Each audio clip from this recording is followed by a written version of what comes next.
Hola, bienvenidos. Esta es la segunda clase sobre enfermedad diarreica aguda.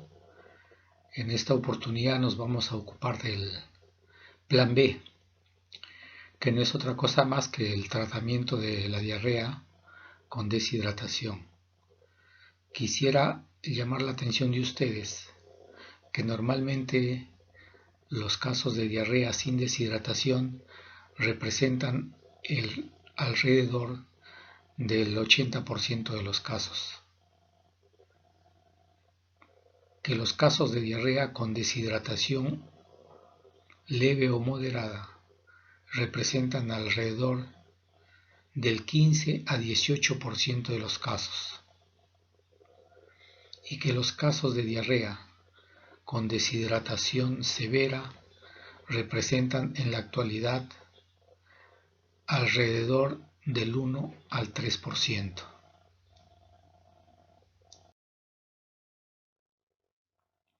En ese sentido, y espero que hayan visto los videos que les dejé en la primera clase, ahora lo que quisiéramos es, en principio, hacer un resumen de la clase anterior y luego nos vamos a centrar en el manejo de la diarrea con deshidratación y trastorno hidroelectrolítico, donde la recomendación es el plan B.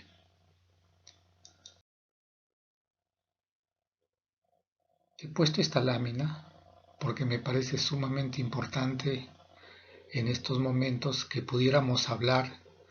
en relación a lo que ustedes necesitan. De acuerdo al sílabus, nosotros los docentes tenemos la responsabilidad de mejorar las competencias de ustedes, futuros médicos, para la evaluación, el diagnóstico, el tratamiento, en otras palabras, para la atención integral del niño con diarrea como enfermedad prevalente en la niñez. Como ustedes ya bien conocen, una competencia significa que ustedes deben fortalecer sus conocimientos, sus habilidades, pero también sus actitudes.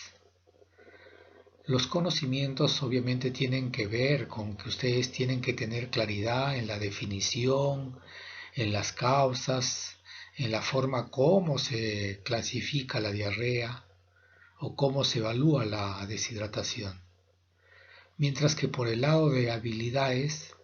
ustedes tienen que tener la destreza necesaria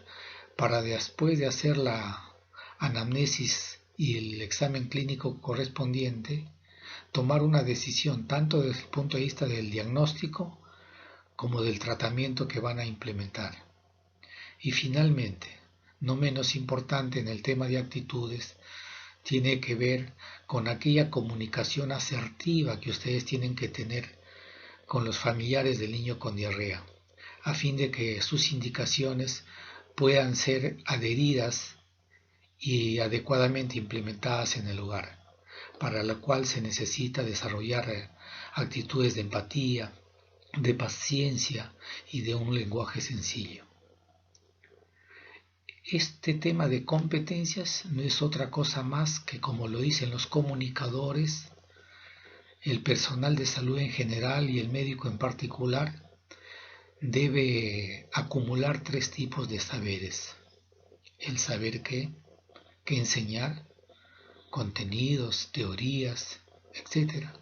El saber cómo hacerlo. Es decir, no es fácil a veces enseñarle a la madre cómo administrar el plan A, cómo administrar el SIN sobre todo, cómo administrar sales en un niño que está con vómitos. Y es esa metodología, esos procedimientos los que ustedes tienen que acumular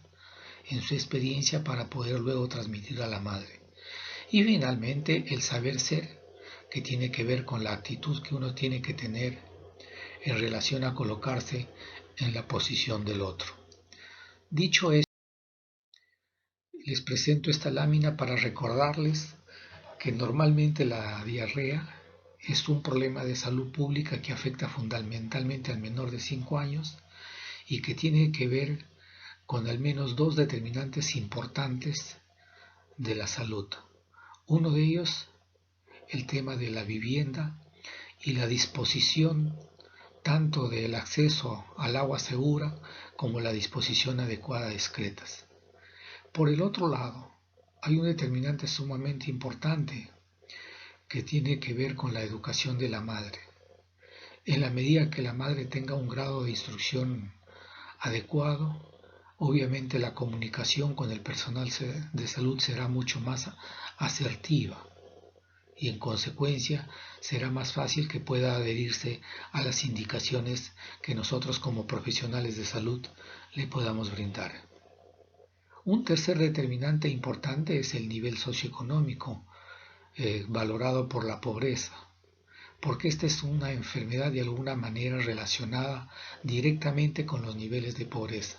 De ahí que su prevalencia sea muy importante en el quintil inferior y esté en los lugares rurales de sierra y selva del país. Que no deben olvidar tampoco la etiología, que en este caso tenemos a los virus, siendo el rotavirus el más importante desde el punto de vista etiológico como causa de diarrea infantil, pero que detrás de ello están las bacterias, tanto la Escherichia coli enterotoxigénica como enteropatógena, y la Shigella, y asimismo los parásitos, dentro de los que destacan la Giardia, la Entamoeba lítica y el Cryptosporidium. Creo que hasta aquí son láminas que ustedes espero ya lo hayan ido repasando y estudiando y preparándose para la evaluación correspondiente. Esta lámina también es importante porque quisiera en todo caso que cuando ustedes escuchen de que el niño tiene con diarrea, inmediatamente su mente debe centrarse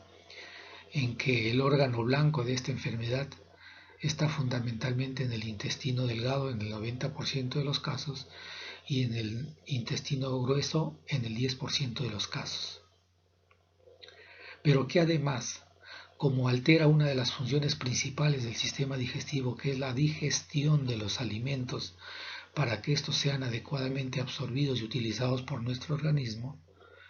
es importante que nosotros tengamos eso presente. Otro elemento que es importante, como les había dicho en la primera clase, es que reconozcan que la puerta de entrada del tubo digestivo, la boca, así como la puerta de salida del tubo digestivo, el ano, son elementos que hay que tomar en cuenta porque son parte de la cadena de la transmisión, al cual si le añadimos la mano, entonces tenemos la secuencia ano, mano, boca, que como les hemos mencionado, es el principal mecanismo de transmisión de las diarreas. Aquí un resumen de ese mecanismo de transmisión fecal oral, ano, mano, boca. Es importante que reparen también en el contacto directo, sobre todo en el caso de la Shigella o del rotavirus, el contacto directo con los elementos contaminados o la mala higiene al momento de manipular un paciente con estas enfermedades puede condicionar la diarrea y transmitirse así la enfermedad de una persona a otra.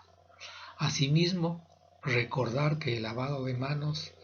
el consumo de agua segura y la disposición adecuada de excretas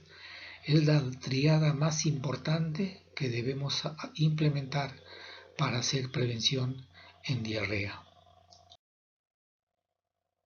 También quisiera recordarles esta lámina porque me parece sumamente importante que ustedes tomen nota que siendo el intestino delgado y el intestino grueso los órganos blancos, ustedes vean que el intestino, normalmente el delgado sobre todo, tiene un diámetro de 4 centímetros, pero tiene una serie de estructuras como estos pliegues circulares o las vellosidades y microvellosidades que permiten incrementar el área de superficie de la absorción de agua y nutrientes, y que siendo este el mecanismo que está alterado, obviamente es ahí donde debemos tomar en cuenta para efectos tanto del diagnóstico como del manejo clínico. También quisiera recordar esto, porque es importante que por lo menos debemos tomar tres variables, tres criterios a efectos de hacer una adecuada clasificación y o diagnóstico de la diarrea. Estos son el tiempo de la enfermedad, la presencia de sangre en las heces y por supuesto el estado de hidratación, de tal modo que en la clasificación o diagnóstico de la diarrea aguda vamos a tener la diarrea aguda acuosa sin deshidratación,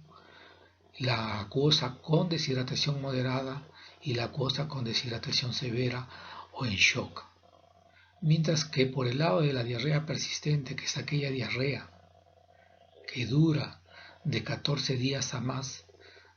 podemos tener una diarrea persistente sin deshidratación